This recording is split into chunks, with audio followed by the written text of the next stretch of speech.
أعوذ بالله من الشيطان الرجيم.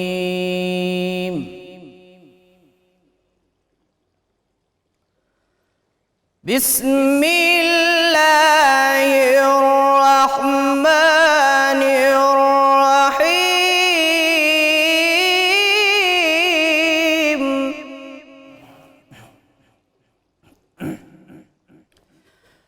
هو الذي أرسل رسوله بالهدى ودين الحق ليظهره على الدين كله وكفى بالله شهيدا.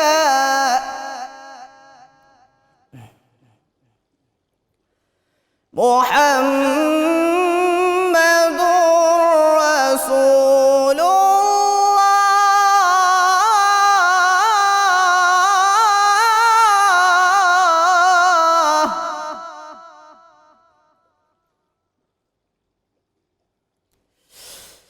والذين معه أشداء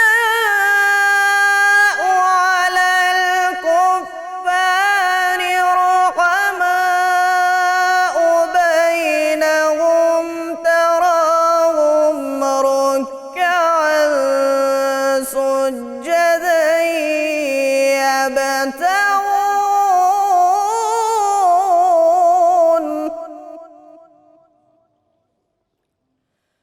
يبتغون فضلا من الله ورضوانا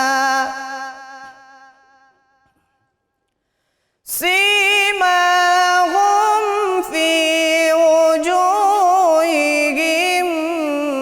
من أثر السجود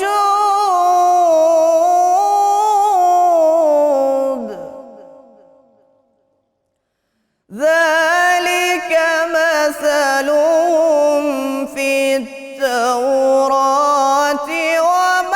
ومثلهم في الإنجيل